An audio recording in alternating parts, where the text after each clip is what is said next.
Je m'appelle Betty Ford, épouse de Gerald Ford, 38e président des États-Unis.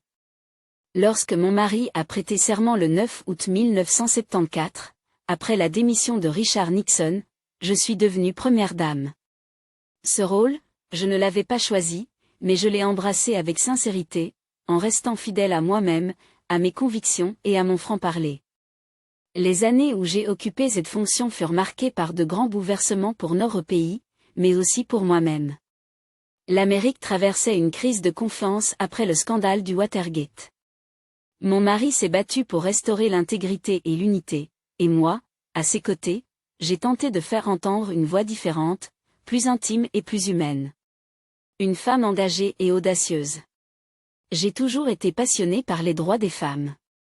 J'ai profité de ma position pour plaider en faveur de l'amendement sur l'égalité des droits, ERA, et pour sensibiliser le public aux inégalités entre les sexes. Je croyais profondément que chaque femme devait avoir le droit de choisir son propre destin, qu'il s'agisse de sa carrière, de sa famille ou de son corps. Ce franc-parler, certains l'ont qualifié d'audace. Moi, je l'appelais simplement honnêteté. Je me souviens avoir ouvertement soutenu le droit à avortement et parlé sans détour des défis auxquels les femmes faisaient face, y compris les sujets souvent jugés tabous, comme le cancer du sein. Ma bataille personnelle, le cancer du sein. En 1974, peu après mon arrivée à la Maison-Blanche, on m'a diagnostiqué un cancer du sein. Ce fut une épreuve terrifiante, mais j'ai choisi de parler publiquement de ma maladie et de ma mastectomie. Je voulais briser le silence et encourager d'autres femmes à faire des examens réguliers. Vous ne pouvez pas imaginer combien de vies ont été sauvées simplement parce que cette conversation, jusqu'alors ignorée, a été lancée. Les défis personnels.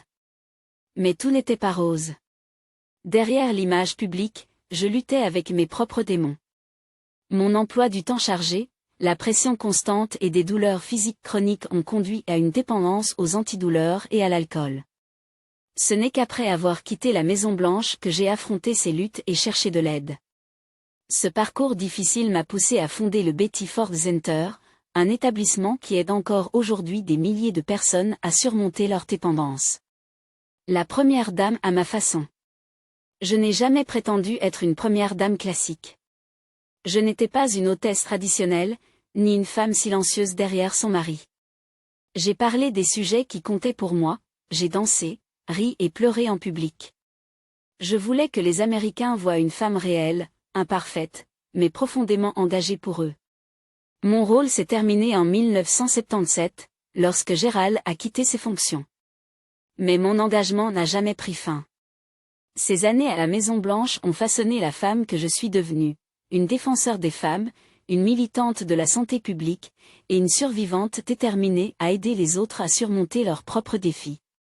Si je devais résumer ma vie en tant que première dame en une seule phrase, je dirais, j'ai tenté d'être honnête, avec moi-même et avec les autres, dans l'espoir de bâtir un monde un peu meilleur pour ceux qui viendront après moi.